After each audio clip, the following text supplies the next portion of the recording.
nós, como igreja local, nós temos que orar pelos nossos líderes, mas também temos tem a nossa função, as nossas responsabilidades, aonde Deus tem nos colocado. Como os nossos irmãos lá no Nordeste têm sido bênção, têm pregado o Evangelho. Quando o Rony estava aqui conosco, compartilhando dos lugares que ele tem ido, tem levado o Evangelho, igrejas têm sido abertas em lugares que não existiam. Então, Deus tem feito, porque Deus tem levantado pessoas dispostas a servir a Ele nos lugares onde essas pessoas estão. É isso que a gente vai comentar hoje, né, do nosso papel como igreja dentro da missão de Deus. Semana passada, eu não estava presente, mas assisti a pregação pelo YouTube, então fica a dica aí se você não pode estar presencialmente no culto. Obrigado, Vivi. As nossas mensagens vão para o YouTube da igreja. Acessa lá, até para dar um engajamento no canal também, né? Dá uma curtida lá, compartilha e tal.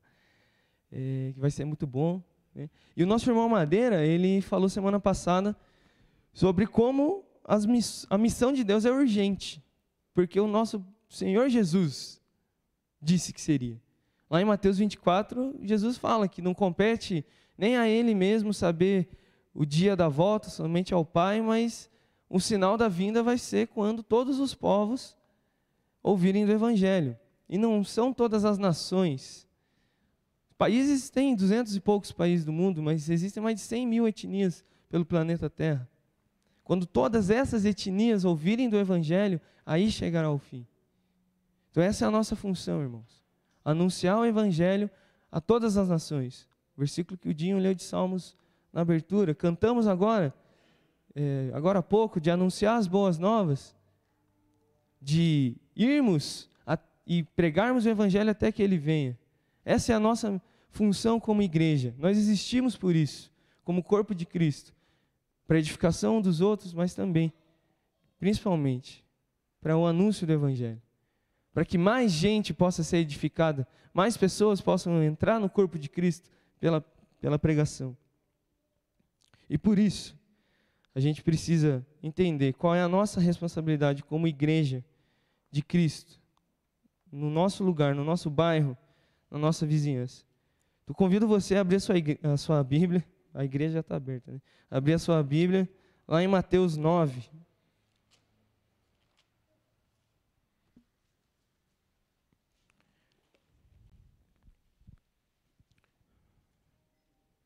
Mateus 9, do 35 ao 38. É um texto conhecido.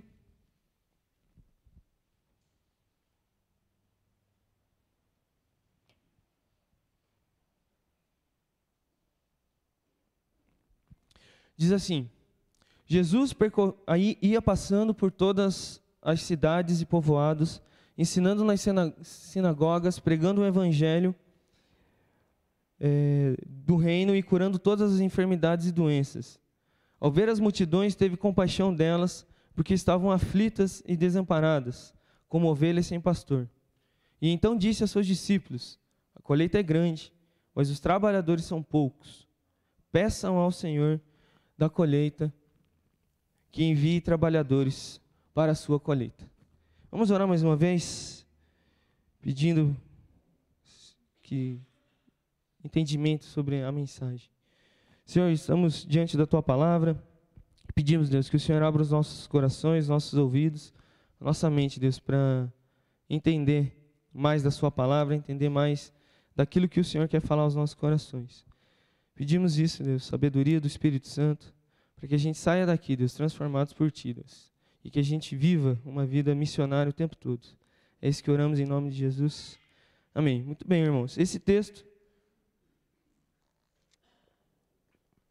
ele é bastante conhecido, texto importante sobre missões, e para tratar da missão de Deus e da igreja local, domingo passado você já entendeu o que é a missão de Deus, né? O pregar o evangelho, fazer discípulos de todas as nações, batizando em nome do Pai, do Filho e do Espírito Santo. Esse é o chamado para a igreja. Em um determinado momento, o irmão Madeira, semana passada, ele disse que essa função, ela não é específica só dos líderes das nossas igrejas. Não é função só dos pastores da nossa igreja. não é só dos líderes de célula da nossa igreja, mas é uma função sua e uma função minha de viver em missão. Estava lendo um trecho de um livro chamado A Missão Invertida, do teólogo Paul Bendor Samuel, o nome dele. E ele fala justamente que a ideia dessa missão invertida é que muitas vezes a missão ela é entendida como essa coisa de você ir para fora. E nesse mês ainda a gente vai ter a presença do missionário Caê, da Missão Mais, que ele vai falar sobre missões transculturais na nossa igreja. A missão fora da igreja, para outros povos, ela é fundamental para a pregação do Evangelho, para a expansão do reino de Deus. Mas ela é também no nosso lugar. Ela é também aqui. Ela é também do outro lado da rua. Ela é também para o seu vizinho, para o seu parente que não te conhece. Ela é também para a mãe que evangeliza o filho, que ora pelo filho. Ela é também para a esposa que ora pelo marido que ora pela esposa. Porque muitas vezes, não sei você, mas eu sou muito assim às vezes. A gente coloca a nossa vida como parte só e esquece de olhar como um todo da nossa vida. A gente acha que, muitas vezes, que ser um missionário, de fato, é o cara que atravessa o oceano e vai lá para o interior de Senegal pregar o evangelho, sendo perseguido, e ele morre pelo evangelho, vira um mártir, e a igreja se comove. E às vezes a gente esquece que ser um missionário é cuidar de gente. Às vezes a gente esquece que ser missionário é pregar o evangelho para o nosso amigo do lado. E muitas vezes a gente pensa só em uma coisa ou só em outra. A missão de Deus, ela engloba todas as coisas. A missão de Deus, ela engloba os nossos irmãos. E a gente falou isso na IBD, de novos membros hoje de manhã. Ela envolve nossos irmãos que nesse momento estão sendo perseguidos. A missão de Deus envolve nesse momento os irmãos que não se reúnem como nós estamos nos reunindo agora. Que se juntassem em 70, 80 pessoas, a polícia do lugar ia prender todo mundo e possivelmente até matar. Mas a missão de Deus envolve essas pessoas, mas nos envolve também. A mim e a você. Como nesse texto vai dizer. De olhar para a necessidade de gente do outro lado da rua. De gente que talvez dentro das nossas casas são ovelhas perdidas. Que estão desamparadas e aflitas sem um pastor. E você e eu podemos ser os instrumentos de Deus na vida dessas ovelhas que Deus tem colocado nas nossas vidas. Por isso que Jesus, ele, no versículo 35, diz que ele vai passando pelas cidades e povoados e pregando o evangelho nas sinagogas, e ensinando e curando e fazendo milagres e sinais. E o legal é que, se você volta um versículo, na verdade, o capítulo 9, ele vai falando, né, de alguns sinais, de milagres que Jesus tem feito. E no versículo 34, os fariseus vão acusar Jesus de que todas as coisas que ele tem feito são obras do diabo. Eles vão falar que, olha ali, lê o versículo 34. É pelo príncipe dos demônios que ele expulsa os demônios. Ele está falando que Jesus era filho do diabo, que os milagres que Jesus tinha sido feito eram sinal de Satanás. Eu estava lendo um comentário, inclusive do Spurgeon também, já citado aqui pelo pastor Lucas, que a resposta de Jesus contra a blasfêmia dos fariseus foi pregar o evangelho. A resposta de Jesus foi ir nos lugares em que os fariseus não iam, pregando o evangelho do reino. Porque muitas vezes a igreja é atacada, né? De uma forma geral, a igreja de Cristo ela é atacada quando se corrompe. Infelizmente a gente tem visto pelo mundo muitas igrejas se vendendo a projetos políticos, se vendendo a coisas estranhas ao Evangelho. Infelizmente, isso. E nós temos que combater e orar para que a igreja de Cristo ela seja pura e santa para Jesus, para que o Evangelho não seja contaminado. Essa tem que ser a nossa oração. Mas muitas vezes a igreja ela é atacada por fazer o bem. Como está lá em 1 Pedro 3, a gente já vai meditar lá também. Pedro vai falar, se você está sofrendo, se te acusam por fazer o bem, isso é um sinal de Deus, que bom. Muito pior se você sofresse por estar fazendo o mal. Por isso que santifiquem a Cristo como Senhor no seu coração. Então, irmão, se você está passando por alguma dificuldade, se você está passando por problemas financeiros, problemas no seu casamento, na sua casa, no seu trabalho, sei lá, qualquer problema, santifique a Cristo no seu coração. Ouça o que o bom pastor tem a dizer, porque Ele é o socorro.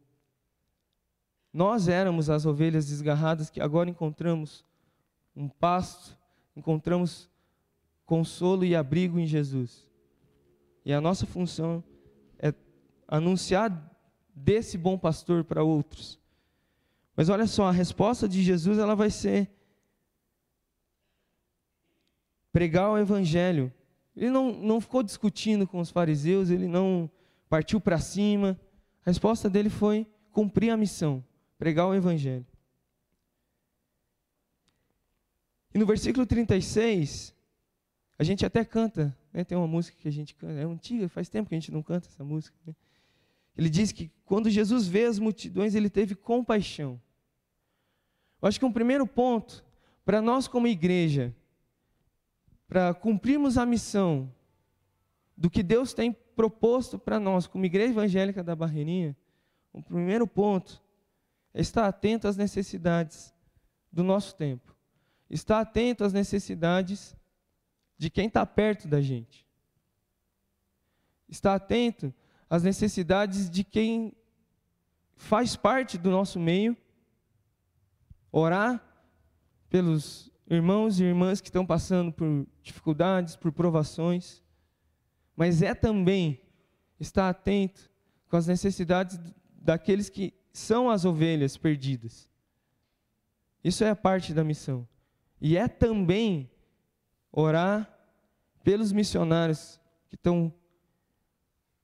não estão no nosso local, missionários que estão fora da nossa comunhão, que estão pregando o Evangelho em outros lugares, como o Tiago, a Midian, o Rony, a Venilza, a Julieta, a família Amaral, como os nossos irmãos na Turquia, como tantos outros que a gente conhece. É também, não é uma coisa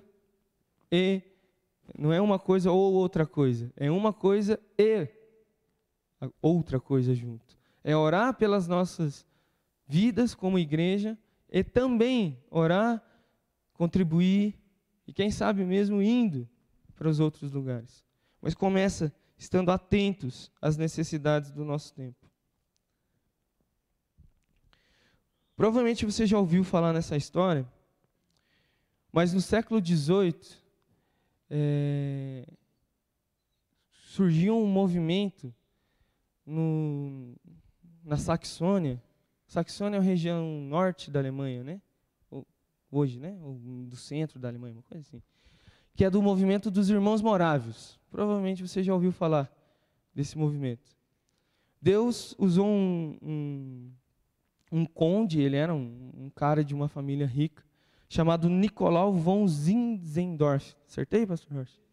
Acertei? Mais ou menos? Tá bom meu alemão, não? E o Zinzendorf, ele começou a cuidar de irmãos, de cristãos que eram perseguidos por conta das guerras religiosas na Europa. Você lembra lá que depois da Reforma Protestante rolou um monte de conflito na Europa entre católicos e protestantes. E os Zinzendorf com os morávios, ele acolheu, cuidou de irmãos que eram perseguidos, mas que não eram de condição financeira muito alta. Eram de camponeses que se convertiam, né, e eram perseguidos, perdiam as suas fazendas, sua renda, e não tinham mais o que fazer. E ele acolheu essas pessoas e criou essa igreja, esse movimento chamado dos Morávios. E, irmãos, por quase 100 anos, eles criaram um culto de oração ininterrupto, por quase 100 anos. Todos os dias, eles não pararam de orar. E um ponto muito importante dos irmãos morávios é que eles não oravam por coisas que eles não queriam ser a resposta. Eles não oravam por coisas que eles não estavam dispostos a servir naquilo. Isso já deixa uma lição muito importante para nós. Porque é fácil para nós, aqui no Brasil, cantar que se eu não for, quem irá, né, me envolver e me entregar, e que eu vou pregar até que ele venha. Fácil para nós. A melodia da música é gostosa, a levada da música é bacana, né? É fácil para a gente falar isso. Mas se a gente pode aprender alguma coisa com os irmãos morávios, é que eles não oravam, e agora eu incluo que eles não cantavam também, coisas que eles não estavam dispostos a ser a resposta. E um dia eu ouvi de um pastor: cuida com o que você ora, velho, porque Deus vai usar. Deus você ora para aquilo, Deus vai te levantar com a resposta. Então você ora para que o evangelho seja pregado, cuidado que você vai ser a resposta para que o evangelho seja pregado. Amém? Então se você ora para que o evangelho seja pregado, esteja disposto a pregar o evangelho. E durante um tempo, eu não consegui encontrar informação se os dois jovens que eu vou falar a história, eles foram depois do Zinzendorf, eles foram contemporâneos dele. Mas dos irmãos moráveis, talvez você já conheça essa história também, dois jovens, e o interessante é que é difícil encontrar o nome deles. Isso é uma informação importante, depois a gente vai desenvolver melhor essa ideia. Dois jovens, eles tinham menos de 20 anos, essa informação eu encontrei. Eles escutaram falar de uma ilha, isso é no contexto da colonização, enfim, então tinha uma ilha perto da Índia, que o dono daquela ilha era um britânico, um empresário muito rico, e ele era ateu. Você já ouviu essa história, provavelmente. E esses jovens, eles entraram em contato, enviaram uma carta para esse dono da ilha, pedindo para eles irem para a ilha para pregar o evangelho. E o dono da ilha, ele respondeu que vem a frase aqui, ó: nenhum pregador e nenhum clérigo chegaria a essa ilha para falar sobre coisas sem sentido. Essa foi a resposta do dono da ilha. Falou: vocês não vêm para cá para pregar o evangelho. Essas coisas aqui não entram na minha ilha. E aí você pode pensar, não, então era um sinal de Deus, né, para os jovens não irem para lá, né? Vamos orar, né, para que Deus cuide da vida daquela ilha. Porque nessa ilha, esse dono dessa ilha, ele tinha comprado mais de 2.000 pessoas da África para trabalho escravo. 2.000 vidas escravizadas e que não ouviriam do evangelho. Mas sabe qual foi a resposta dos jovens para o dono da ilha? Se a gente se vender como escravo, você nos deixaria entrar na ilha? Aí passou um tempo, o cara respondeu que ele compraria aqueles dois como escravos, mas eles seriam escravizados como qualquer outro. E aí sim eles poderiam ir para a ilha, mas ele não ia pagar a passagem deles, né, da Alemanha para essa ilha perto da Índia, mas que ele compraria eles como escravos. Jovens de 20 anos de idade. E no dia da viagem deles, junto no porto, com as suas famílias, com a sua igreja, aquela comoção toda, porque tanto os jovens quanto a família deles sabia que nunca mais eles iam se ver. Porque eles iam para essa ilha, eles se venderam como escravos, para poder pregar o evangelho num lugar inóspito, num lugar hostil. tanto que não tem mais informação sobre eles. A informação é que eles foram. E dentro do barco, indo já, os dois gritaram para a igreja a seguinte frase: que o cordeiro que foi imolado receba a recompensa do nosso sofrimento. Que receba a recompensa do seu sofrimento e do nosso sofrimento, perdão. Irmãos, eles dispuseram da vida deles para ir para um lugar como escravizados, onde certamente eles perderiam a vida. Jovens de 20 anos, que possivelmente tinham sonhos de casar, de ter uma profissão, de servir na igreja local, mas eles sentiram o chamado de Deus e entregaram a vida deles pelo reino. Mas pode ser que eu e você não sejamos chamados a cantar de guerras e vitórias que a gente não viveu.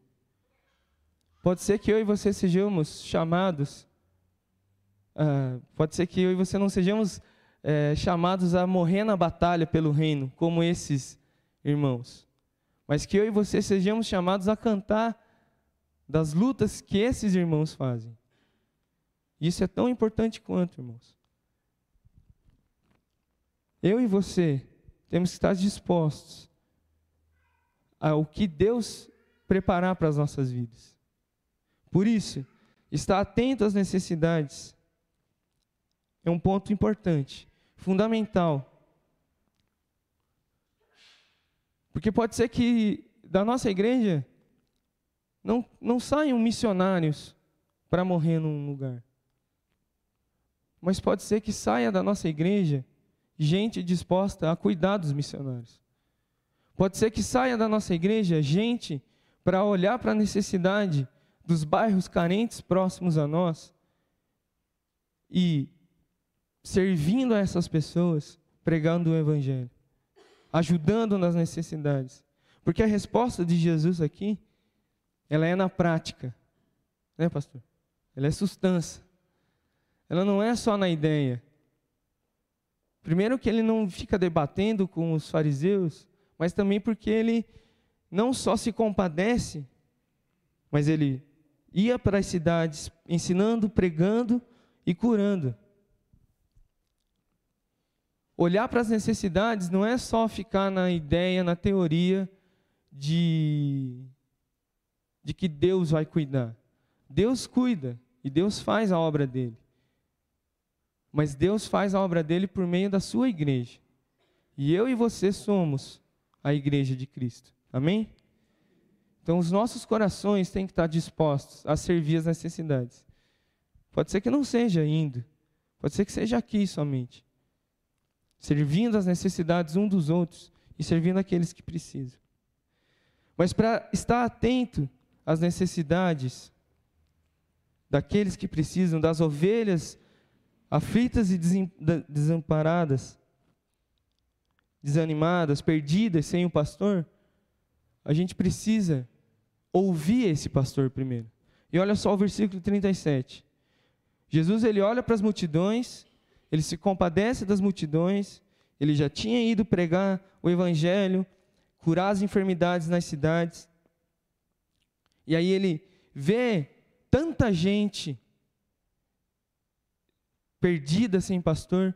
E aqui a ideia é também de, quando a palavra, aqui na NVI é desamparada e aflita, a palavra aflita não é a ideia de alguém que está ansioso por alguma coisa, sabe, você está com medo de alguma coisa.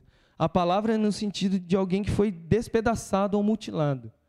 É como se uma ovelha tivesse sido atacada por um animal feroz. Essa é a condição das pessoas longe de Cristo. Elas estão mutiladas pelo pecado. E nós temos a cura para isso.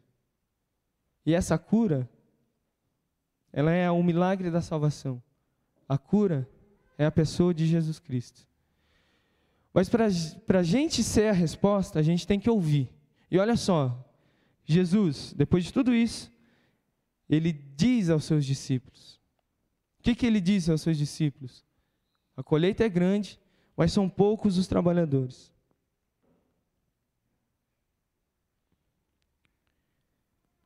O trabalho é grande, irmãos. E aqui ainda, muita gente estava seguindo Jesus. Aqui muitos eram os discípulos de Jesus. Depois do capítulo 10 de Mateus é que vai reduzindo ali até os 12. Mas aqui ainda tinha gente seguindo Jesus.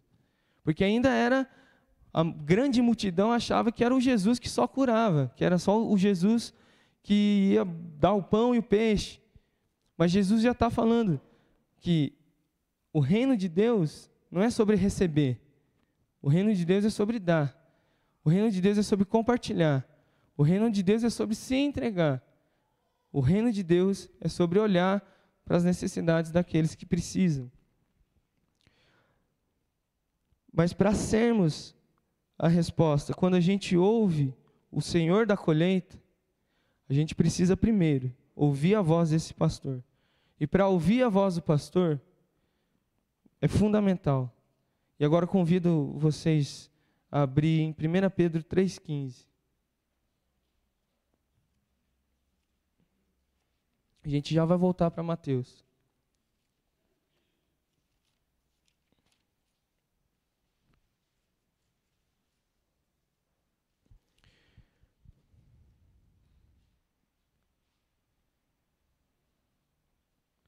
Primeira Pedro 3,15, irmãos. Antes, e a palavra antes aqui é quando Pedro está falando para a gente não ficar amedrontado e não temer o sofrimento. Porque se sofremos pelo bem, porque estamos fazendo o certo. Por isso, antes, santifiquem a Cristo como Senhor no seu coração. Para ouvir a voz do Senhor da colheita, para ouvir a voz do bom pastor, é fundamental que a gente tenha esse Senhor no nosso coração. O lugar de Jesus na nossa vida tem que ser o centro da nossa existência. Para aquilo que somos, para aquilo que existimos, tem que ser para a glória de Deus. E santificar a Cristo significa arrancar do coração qualquer coisa que nos atrapalhe, como está lá em Hebreus, para que a gente olhe para o autor e consumador da nossa fé, nos livrando do peso do pecado que nos atrapalha. Então, santificar a Cristo no coração é a forma que a gente vai ouvir a voz do pastor dizendo que existem necessidades a ser respondidas. E olha só como continua. E estejam sempre preparados para responder a qualquer pessoa que lhe pedir a razão da esperança que há em vocês. Estar atento às necessidades, ouvir a voz do pastor, é estar preparado a responder. Se existe a necessidade, irmãos, eu e você seremos a resposta. E quais serão as necessidades que a nossa igreja, nós como Igreja Evangélica da Barreirinha, temos que atender? Qual é a necessidade dentro da nossa comunidade e fora da nossa comunidade, que eu e você podemos ser a resposta? Fica um desafio para a gente orar essa semana. Como os nossos irmãos morávios, orar por aquilo que a gente está disposto a servir. Você está disposto a ser resposta? Eu estou. Eu quero ser. Eu espero que todos nós estejamos prontos a ser resposta. Pedir a razão da esperança, isso significa que a missão, ela não é responsabilidade, como o irmão Madeira falou, do pastor da nossa igreja, dos líderes da nossa igreja. E que viver em missão, né, como a gente falou hoje de manhã também na IBD, viver em igreja não é só no domingo ou só nas reuniões, mas é constantemente. Não é separar a nossa vida em caixinhas de: no meu trabalho eu não sou missionário, no meu trabalho eu não sou cristão, dentro da igreja eu sou crente, com a minha família eu sou de tal jeito, com meus amigos eu me comporto de tal jeito. Isso não é vida em missão. Vida em missão é, na igreja eu sou da mesma forma como eu sou no meu trabalho, da minha família, dos meus amigos. Onde eu estiver, a minha vida está preparada a responder. Porque Jesus Cristo é o Senhor da minha vida. Porque eu não sou mais uma ovelha aflita e desgarrada, mas agora eu sou filho de Deus. Porque agora eu fui reconciliado em Cristo, agora eu recebo a missão de reconciliar em Cristo o mundo. Mas para isso a gente tem que ser a resposta. Por isso, irmãos, para a gente concluir, em Mateus, Jesus, volta lá para Mateus 9, Jesus vai falar no versículo 38, peçam ao Senhor da colheita que envie trabalhadores. Peçam ao Senhor da colheita que envie. Jesus vai apontar que os trabalhadores são poucos. Mas a ideia aqui é que o campo da colheita é maior do que a força de trabalho que existe nela. E isso não é necessariamente ruim. Isso pode ser ruim. Que pode ser que eu e você não estejamos atentos a responder. Mas isso significa, irmãos, que há trabalho a ser feito. Significa que ainda há gente para ouvir o Evangelho. Do outro lado do mundo, mas aqui do nosso lado também. Então, irmãos, pode ser que a gente não vá atravessar o mundo pregando o Evangelho. Pode ser que a nossa missão como igreja local seja responder às necessidades de gente perto de nós. Pode ser que a gente não vá morrer pelo reino, como os nossos irmãos moráveis fizeram. Mas nós seremos a resposta aonde a gente estiver, para a glória de Deus. Há muito trabalho ainda a ser feito, irmãos. Há muito trabalho a ser feito em todo o mundo. E todo mundo significa a Barreirinha, significa o Monte Santo, significa dentro da sua casa, dentro das suas famílias. Mas a gente tem que estar disposto a ser a resposta do Senhor para os lugares que Ele tem nos colocado. A vida de missão fora da igreja, ou a missão na igreja local, é parte da mesma missão de Deus, é parte do mesmo reino. E para a glória de Deus, a nossa igreja será a resposta às necessidades do nosso mundo. Amém? Vamos orar? Senhor...